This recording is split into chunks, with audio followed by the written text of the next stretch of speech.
ಮೂಲತಃ ಇಲ್ಲಿಯ ಮೂಲ ನಿವಾಸಿ ಕನ್ನಡಿಗರು. ಇಲ್ಲಿ ನಾವೆಲ್ಲರೂ ನಮ್ಮ ಆಚಾರ ವಿಚಾರ ಇರ್ಬೋದು, ಮೂಲ ಸಂಸ್ಕೃತಿ ಇರ್ಬೋದು, ಇದೆಲ್ಲವೂ ಸಂಸ್ಕಾರ ಎಲ್ಲವೂ ಕೂಡ ಅದು ಕನ್ನಡಿಗರದ್ದು, ಮಲಯಾಳಿಗಳದ್ದಲ್ಲ. ಇವತ್ತು ಇಲ್ಲಿ ಮಲಯಾಳ ಭಾಷೆ ಹೆಚ್ಚಿನವರು ತಿಳಿದಿದೆ, ಓದಲಿಕ್ಕೆ ಬರ್ತದೆ, ಮಾತಾಡಲಿಕ್ಕೆ ಬರ್ತದೆ, ಕೆಲವರಿಗೆ ಬರೆಯಲಿಕ್ಕೆ ಬರ್ತದೆ ಮತ್ತು ಅತ್ಲಾಗಿಂದ ಬಂದವರು ತುಂಬ ಮಂದಿ ಇದ್ದಾರೆ ಇಲ್ಲಿ. ಆದರೆ ಇಲ್ಲಿರುವಂತಹ ನಾವೆಲ್ಲರೂ ಕನ್ನಡವನ್ನೇ ಕಲಿತದ್ರಿಂದಲಾಗಿ ಮತ್ತು ಹುಟ್ಟಿನಿಂದ ನಮಗೆ ಕನ್ನಡವೇ ಗೊತ್ತಿರುವುದರಿಂದಲಾಗಿ ನಮ್ಮ ಮೇಲೆ ಮಲಯಾಳ ಹೇರಲ್ಪಟ್ಟರೆ ಅದು ಕಷ್ಟ ಆಗ್ತದೆ. ಮಲಯಾಳಿ ಹೆಚ್ಚಿನವರು ಈಗ ಮಲಯಾಳಿ ಭಾಷೆಗೆ ಒಂದು ಪ್ರಾಶಸ್ತ್ಯವನ್ನು ಕೊಡುವುದರಿಂದ ನಮಗೂ ಕೂಡ ಮಲಯಾಳ ಅಗತ್ಯವೇ. ಮಲಯಾಳ ನಮ್ಮದು ಮಿತ್ರ ಭಾಷೆಯೇ, ಆದರೂ ಕನ್ನಡ ಈ ಒಂದು ನಮ್ಮ ತಾಯಿ ಮಾತೃಭಾಷೆ ಆದ್ದರಿಂದ ಕನ್ನಡ ಭಾಷೆಗೆ ಸಿಗುವಂತಹ ಎಲ್ಲ ಸವಲತ್ತುಗಳು ನಮ್ಮ ಕಾಸರಗೋಡಿಗೆ ಸಿಗಲೇಬೇಕು. ನಮಸ್ಕಾರ, ನಾನು ಡಾಕ್ಟರ್ ಜಯಪ್ರಕಾಶ್ ನಾರಾಯಣ್ ತೊಟ್ಟೆತೋಡಿ ಅಂತ, ಕನ್ನಡ ಸಾಹಿತ್ಯ ಪರಿಷತ್ತಿನ ಕೇರಳ ಗಡಿನಾಡ ಘಟಕದ ಕಾಸರಗೋಡು ಜಿಲ್ಲೆ ಅಧ್ಯಕ್ಷ. ನಾವು ಈ ಭಾಗದಲ್ಲಿ ಕಾಸರಗೋಡು ಜಿಲ್ಲೆ ಅಂತ ಹೇಳಿದರೆ ಕೇರಳಕ್ಕೆ ಸೇರಿದೆ ಇವತ್ತು. ಆದರೆ 1956ರಲ್ಲಿ ಭಾಷಾವಾರು ಪ್ರಾಂತ್ಯ ರಚನೆ ಆದಾಗ ಆ ಸಂದರ್ಭಗಳಲ್ಲಿ ಮದ್ರಾಸು ಪ್ರಾಂತಕ್ಕೊಳಪಟ್ಟಂತಹ ಕಾಸರಗೋಡು ಇರ್ಬೋದು, ದಕ್ಷಿಣ ಕನ್ನಡ ಇರ್ಬೋದು, ಇದೆಲ್ಲ ಮದ್ರಾಸು ಪ್ರಾಂತ ಅಂತ ಇತ್ತು. ಆಗ ವಿಂಗಡಣೆ ಆಗುವಾಗ ದಕ್ಷಿಣ ಕನ್ನಡ ಮೈಸೂರು ಪ್ರಾಂತದಲ್ಲಿದ್ದಂಥ ಕರ್ನಾಟಕ ಅಂತ ಬದಲಾವಣೆಗೊಂಡು ಕರ್ನಾಟಕಕ್ಕೆ ಸೇರಿತ್ತು, ಕನ್ನಡಕ್ಕೆ. ಹಾಗೆ ಈ ಭಾಗ ಕಾಸರಗೋಡು ದೌರ್ಭಾಗ್ಯವಶಾತ್ ಕೇರಳಕ್ಕೆ ಸೇರಿತ್ತು. ನಾವು ಇಲ್ಲಿರುವಂಥವರು ಎಲ್ಲರೂ ಇಲ್ಲಿಯ ಮೂಲ ನಿವಾಸಿ ಕನ್ನಡಿಗರು. ಕಾಸರಗೋಡು ಜಿಲ್ಲೆಯಲ್ಲಿರುವಂಥವರು ಹೊಸದುರ್ಗದಿಂದ ತೊಡಗಿ ತಲಪಾಡಿವರೆಗಿಂತ ಇರುವಂತಹ ಎಲ್ಲರೂ ಕೂಡ ಮೂಲತಃ ಇಲ್ಲಿಯ ಮೂಲ ನಿವಾಸಿ ಕನ್ನಡಿಗರು. ಇಲ್ಲಿ ನಾವೆಲ್ಲರೂ ನಮ್ಮ ಆಚಾರ ವಿಚಾರ ಇರ್ಬೋದು, ಮೂಲ ಸಂಸ್ಕೃತಿ ಇರ್ಬೋದು, ಇದೆಲ್ಲವೂ ಸಂಸ್ಕಾರ ಎಲ್ಲವೂ ಕೂಡ ಅದು ಕನ್ನಡಿಗರದ್ದು, ಮಲಯಾಳಿಗಳದ್ದಲ್ಲ.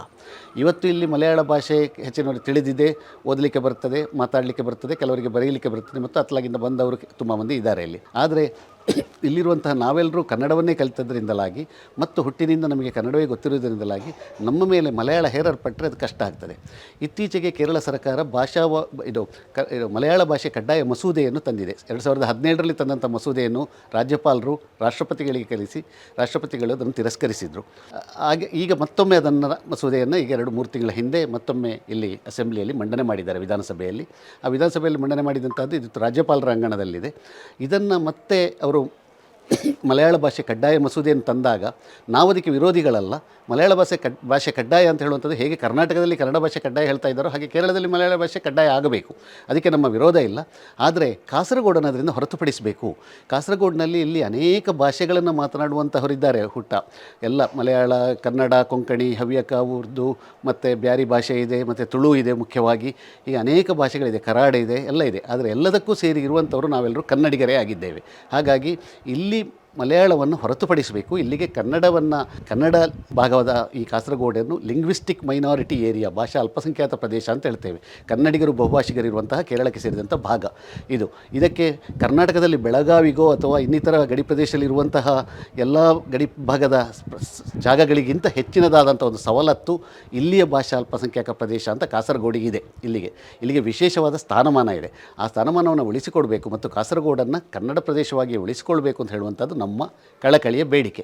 ನಾವು ಮಲಯಾಳಕ್ಕೆ ವಿರೋಧ ಅಲ್ಲ. ಇಲ್ಲಿ ನಾವು ಇದ್ದುಕೊಂಡು ಆಸಕ್ತರು ಮಲಯಾಳ ಕಲಿಬೋದು, ಮಲಯಾಳದ ಎಲ್ಲ ಬೋರ್ಡುಗಳಿರುವುದಕ್ಕೂ ಇರಬೇಕು. ಆದರೆ ಅದರ ಜೊತೆಗೆ ಕನ್ನಡ ಇರಬೇಕು ಅಂತ ಹೇಳಿ ನಾವು ಕೇಳ್ಕೊಳ್ಳುವಂಥದ್ದು. ಉದಾಹರಣೆಗೆ ಇಲ್ಲಿ ಅನೇಕ ಎಲ್ಲ ಸುತ್ತೋಲೆಗಳು ಬರುವಂಥದ್ದು, ಶಾಲೆಗಳಿಗಿರ್ಬೋದು, ಪಂಚಾಯತ್ ಇರ್ಬೋದು, ಸರ್ಕಾರಿ ಇರ್ಬೋದು, ಎಲೆಕ್ಟ್ರಿಸಿಟಿ ಬೋರ್ಡಿಂದ ಇರ್ಬೋದು, ಇದೆಲ್ಲವೂ ಕೂಡ ಬರುವಂಥದ್ದು ಮಲಯಾಳದಲ್ಲಿ. ಆಗ ನಮ್ಮಂಥವರಿಗೆ ಕನ್ನಡಿಗರಿಗೆ ಅದನ್ನು ಓದಲಿಕ್ಕಾಗೋದಿಲ್ಲ. ಹಾಗಾಗಿ ಅದೆಲ್ಲವೂ ಕನ್ನಡದಲ್ಲಿ ಬರಬೇಕು. ಆಗ ಅದು ಕನ್ನಡದಲ್ಲಿ ಇಂಪ್ಲಿಮೆಂಟ್ ಆಗ್ತಾ ಇಲ್ಲ. ಇಲ್ಲಿ ಕನ್ನಡದಲ್ಲಿ ಅದನ್ನು ಹೇರಿಕೆ ಆಗಿಲ್ಲ ಇನ್ನೂ ಕೂಡ. ಎಲ್ಲರೂ ಮಲಯಾಳದಲ್ಲಿ ಬರ್ತಾ ಇದೆ ಮತ್ತು ಅಧಿಕಾರಿ ವರ್ಗ ಕೂಡ ಹೆಚ್ಚಿನವರು ಮಲಯಾಳಿಗಳೇ ಇದ್ದಾರೆ. ಇದರ ಜೊತೆಗೆ ಶಾಲೆಗಳಲ್ಲಿ ಇವತ್ತು ಅಂಗನವಾಡಿಯಲ್ಲಿ 1ನೇ ತರಗತಿಗಿಂತ ಮೊದಲು ಅಂಗನವಾಡಿ ಅಂತ ಇದೆ, ಅಲ್ಲಿ ಕೂಡ ಮಲಯಾಳಿ ಅಧ್ಯಾಪಕರು ಬಂದು ಕಲಿಸಲಿಕ್ಕೆ ಪ್ರಾರಂಭಿಸಿದ್ದಾರೆ. ಇಲ್ಲಿರುವಂಥ ಮಾತೃಭಾಷೆ ಕನ್ನಡದ ಪಾಪದ ಪುಟ್ಟ ಮಕ್ಕಳಿಗೆ ಅವರಿಗೆ ಒಮ್ಮೆಲೆ ಮಲಯಾಳ ಹೇರಿದರೆ ಹೇಗಾಗ್ಬೋದು. ಹಾಗಾಗಿ ಅವರಿಗೆ ಕೂಡ ಅಲ್ಲಿ ಕನ್ನಡದ ಸವಲತ್ತೇ ಸಿಗಬೇಕು ಮತ್ತು 1ನೇ 2ನೇ ತರಗತಿ ಹೀಗೆ ಕನ್ನಡ ಭಾಷೆಯಲ್ಲಿ ಕಡ್ಡಾಯ ಇರಬೇಕು. ಅದರ ಜೊತೆಯಲ್ಲಿ ಮಲಯಾಳ ಕಲಿಸುವಂಥದ್ದಕ್ಕೆ ನಮ್ಮ ವಿರೋಧ ಇಲ್ಲ. ಮಲಯಾಳ ಈಗಲೂ ಕಲಿಸ್ತಾ ಇದ್ದಾರೆ. ಆದರೆ ಭಾಷೆ ಕಲಿಯುವಾಗ ಇಲ್ಲಿ ನಮಗೆ 4ನೇ ತರಗತಿ 5ನೇ ತರಗತಿ ಬರುವಾಗ ಇಂಗ್ಲೀಷು, ಕನ್ನಡ, ಹಿಂದಿ ಹೀಗೆ 3 ಭಾಷೆ ಇದೆ. ಒಬ್ಬ ವಿದ್ಯಾರ್ಥಿಗೆ 3 ಭಾಷೆ ಮಾತ್ರ ಕಲಿಬೇಕು ಅಂತ ಹೇಳುವಂತಹ ನಿಯಮವೂ ಇದೆ. ಅವನು ಅದಕ್ಕಿಂತ ಹೆಚ್ಚಿಗೆ ಏನು ಕಲಿತಾರೆ, ಅವನ ಮಾತೃಭಾಷೆ ಕನ್ನಡ, ಕಷ್ಟ ಸಾಧ್ಯ, ಅದು ಎಲ್ರಿಗೂ ಸಾಧ್ಯ ಇಲ್ಲ. ಹಾಗಾಗಿ ಮಾತೃಭಾಷೆಯನ್ನು ಮತ್ತೆರಡು ಭಾಷೆಗಳನ್ನು ಕಲಿಯುತ್ತಾ ಇರುವಾಗ ಮತ್ತೊಮ್ಮೆ ಮಲಯಾಳವನ್ನು ಕಲಿಬೇಕು ಅಂತ ಹೇರಿದಲ್ಲಿ ಕಾಸರಗೋಡಿನ ಕನ್ನಡಿಗರಿಗೆ ಅದು ದೊಡ್ಡ ಅನ್ಯಾಯ ಆಗ್ತದೆ. ಹಾಗಾಗಿ ಕಾಸರಗೋಡಿನಲ್ಲಿ ಕನ್ನಡದ ಎಲ್ಲ ಬೋರ್ಡ್ಗಳು, ರಸ್ತೆ ಬದಿ ಇರ್ಬೋದು, ಇನ್ನಿತರ ಎಲ್ಲವೂ ಇರಬೇಕು. ಅದರ ಜೊತೆಯಲ್ಲಿ ಇಲ್ಲಿಯ ನಮಗೆ ಲಿಂಗ್ವಿಸ್ಟಿಕ್ ಮೈನಾರಿಟಿ ಏರಿಯಾ ಆಗಿ ಇದನ್ನು ಕಾಪಾಡಬೇಕು. ಕೇರಳದ ಮಲಯಾಳದ ಅಥವಾ ಸರ್ಕಾರದ ಒಂದಿಗೆ ನಾವು ಹೋರಾಟ ಮಾಡ್ತಾ ಇಲ್ಲ. ಯಾಕೆಂದರೆ ಸರ್ಕಾರ ಮಾಡಿದ ನಿರ್ಣಯ ಸರಿ ಇದೆ. ಅದರಲ್ಲಿ ಕಾಸರಗೋಡಿಗೆ ಬೇಕಾಗಿ ನಮಗೆ ಸ್ವಲ್ಪ ಅದರಲ್ಲಿ ಇರುವಂತಹ ಇದನ್ನು ಸೂಕ್ಷ್ಮತೆಯನ್ನು ಅರಿತುಕೊಂಡು ಅವರು ಅದನ್ನು ಸರಿಪಡಿಸಿಕೊಡಬೇಕು ಅಂತ ಹೇಳುವಂಥದ್ದು ನಮ್ಮ ವಿನಂತಿ. ಇದಕ್ಕೆ ಇತ್ತೀಚೆಗೆ ಕರ್ನಾಟಕ ಸರ್ಕಾರ, ಅಲ್ಲಿಯ ಗಡಿ ಅಭಿವೃದ್ಧಿ ಪ್ರಾಧಿಕಾರ, ಅಲ್ಲಿಯ ಕರ್ನಾಟಕ ಪ್ರಾಧಿಕಾರ ಇವರೆಲ್ಲವೂ ಸಹಾಯ ಹಸ್ತವನ್ನು ಚಾಚಿದ್ದಾರೆ. ಮೊನ್ನೆ ತಾನೇ ಕೇರಳದ ಗವರ್ನರ್ರೊಂದಿಗೆ ಭೇಟಿಯಾದಾಗ ಈ ಭಾಗದಿಂದ ನಾವು ಮತ್ತು ಕರ್ನಾಟಕದ ಗಡಿ ಅಭಿವೃದ್ಧಿ ಪ್ರಾಧಿಕಾರದ ವಿಶೇಷವಾಗಿ ಕಾರ್ಯದರ್ಶಿಗಳು ಅವರ ಅಧ್ಯಕ್ಷರ ಸಲಹೆ ಮೇರೆಗೆ ಇಲ್ಲಿಗೆ ಬಂದಿದ್ದರು. ನಾವೆಲ್ಲ ಹೋಗಿ ಅವರಿಗೊಂದು ಮನವಿಯನ್ನು ಕೊಟ್ಟಿದ್ದೇವೆ.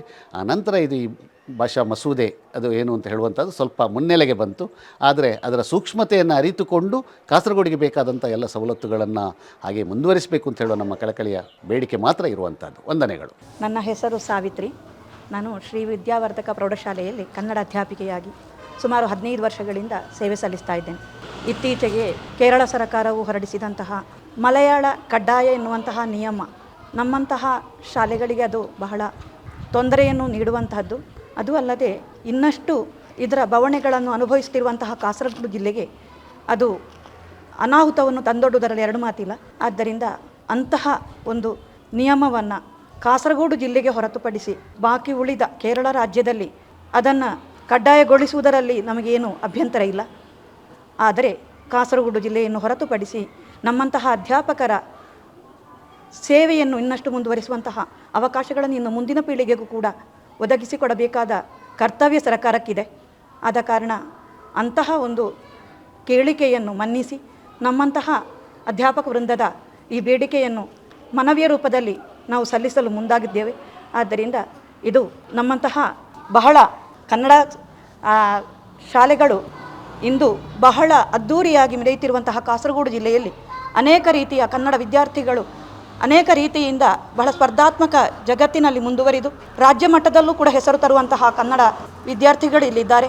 ಅದೂ ಅಲ್ಲದೆ ಸಂಸ್ಕೃತಿ, ಕನ್ನಡದ ಉಳಿವು, ಕನ್ನಡದ ನಲಿವು ನಮಗೆ ಕಾಸರಗೋಡು ಜಿಲ್ಲೆಯಲ್ಲಿ ಉಳಿಯಬೇಕು, ಬೆಳೆಯಬೇಕು ಎನ್ನುವಂತಹ ಒಂದು ಕಳಕಳಿಯ ವಿನಂತಿಯನ್ನು ಈ ಸಂದರ್ಭದಲ್ಲಿ ಹೇಳುತ್ತಾ ನನ್ನ 2 ಮಾತುಗಳನ್ನು.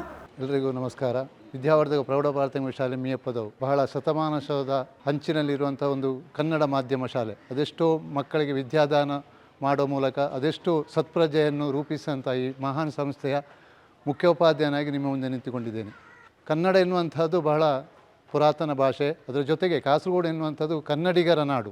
ಈ ಕಾಸರಗೋಡಿನಲ್ಲಿ ಮಲಯಾಳವನ್ನು ಕಡ್ಡಾಯ ಹೇರಿಕೆಯಂಥ ಒಂದು ಪ್ರಮೇಯಕ್ಕೆ ಈಗ ಸರ್ಕಾರ ಹೊರಡಿದೆ. ಅದು ನಾವು ಎಂದಿಗೂ ಕೂಡ ಭಾಷಾ ದ್ವೇಷಿಗಳಲ್ಲ, ನಾವೆಲ್ಲ ಭಾಷೆಯನ್ನು ಪ್ರೀತಿಸುವವರು.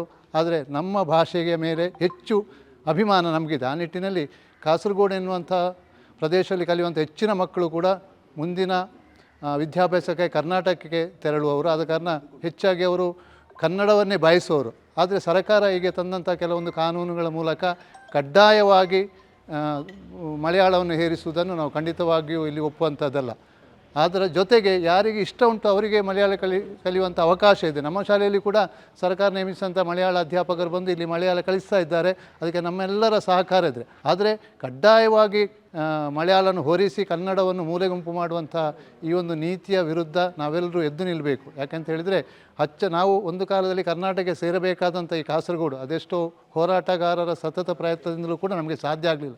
ಅದರ ಮುಂದೆ ಭಾಗವಾಗಿ ಮಲಯಾಳವನ್ನು ಏರಿಸುವ ಮೂಲಕ ಕನ್ನಡಕ್ಕೆ ದ್ರೋಹ ಬಗೆಯುವಂಥ ಈ ಒಂದು ಅವಸ್ಥೆಯಲ್ಲಿ ನಾವೆಲ್ಲ ಎದ್ದು ನಿಂತು ಹೋರಾಟ ಮಾಡಬೇಕು, ನಮ್ಮ ಕರ್ತವ್ಯ.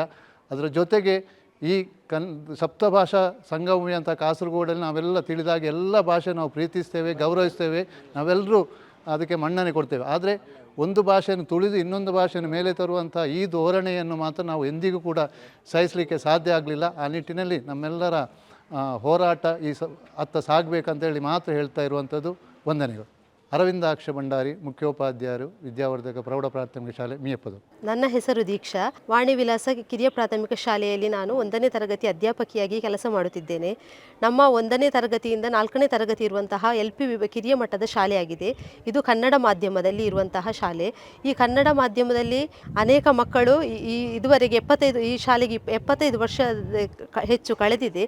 ಇದರಲ್ಲಿ ಈ ಶಾಲೆಯಲ್ಲಿ ಅನೇಕ ಮಕ್ಕಳು ಬಂದು ವಿದ್ಯಾರ್ಜನೆಗೆ ಇದ್ದಿದ್ದಾರೆ. ಹಾಗೆಯೇ ಇದಕ್ಕಿಂತ ಮೊದಲು ಕನ್ನಡದ ಒಳ್ಳೆಯ ವ್ಯವಸ್ಥೆಗಳು ಬರ್ತಾ ಇತ್ತು ನಮ್ಮ ಕಾಸರಗೋಡು ಜಿಲ್ಲೆಗೆ.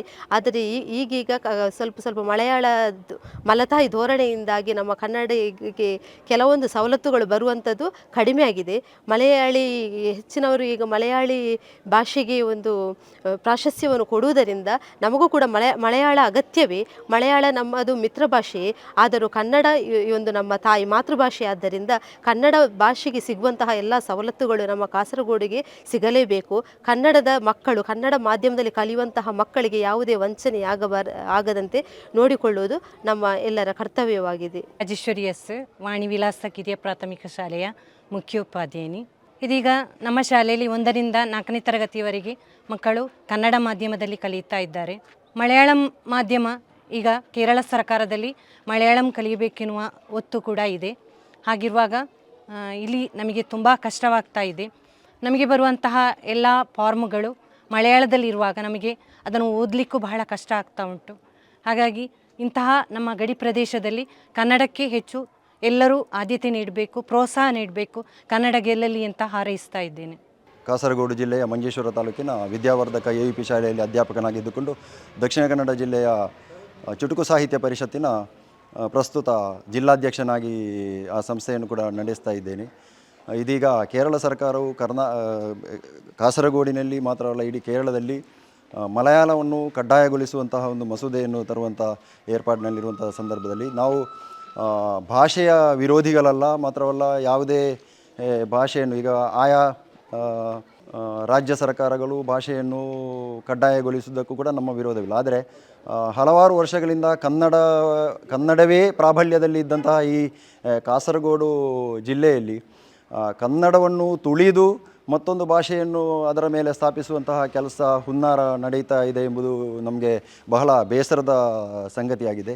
ಹಲವಾರು ಕನ್ನಡ ಸಂಘಟನೆಯಲ್ಲಿ ಇದ್ದುಕೊಂಡು ನಾವು ಇಲ್ಲಿ ಕನ್ನಡವನ್ನು ಬೆಳೆಸುವಂತಹ ಕಾರ್ಯವನ್ನು ಮಾಡ್ತಾ ಇದ್ದೇವೆ. ಮಾತ್ರವಲ್ಲ ಇಲ್ಲಿರುವಂತಹ ಕನ್ನಡ ಶಾಲೆಗಳನ್ನು ನಾವು ಉಳಿಸುವಂತಹ ಈ ಒಂದು ಕಾಲಘಟ್ಟದಲ್ಲಿ ನಮಗೆ ಇಂತಹ ಒಂದು ಕಡ್ಡಾಯಗೊಳಿಸುವಂಥ ಮಸೂದೆ ತರುವುದು ಬಹಳ ಬೇಸರವನ್ನು ತರ್ತಾ ಇದೆ. ಈ ಮೂಲಕವಾಗಿ ನಾವು ಬೇಸರವನ್ನು ವ್ಯಕ್ತಪಡಿಸ್ತಾ ಇದ್ದೇವೆ. ಮಾತ್ರವಲ್ಲ ಸರಕಾರಕ್ಕೆ ನಮ್ಮದೊಂದು ಬೇಡಿಕೆ ಏನಂದರೆ ಕನ್ನಡವನ್ನು ಇಲ್ಲಿ ಉಳಿಸಿಕೊಂಡು ಕನ್ನಡಕ್ಕೆ ಮಾನ್ಯತೆಯನ್ನು ಕೊಟ್ಟು ಕನ್ನಡವನ್ನು ಗೌರವಿಸಿ ಮಲಯಾಳ ಭಾಷೆಯನ್ನು ಕಡ್ಡಾಯಗೊಳಿಸುವುದಕ್ಕೆ ನಮ್ಮ ಯಾವುದೇ ವಿರೋಧ ಇಲ್ಲ ಎಂದುಕೊಂಡು ಈ ಮೂಲಕ ನಾವು ಮನವಿಯನ್ನು ಕೂಡ ಹೇಳ್ತಾ ಇದ್ದೇನೆ.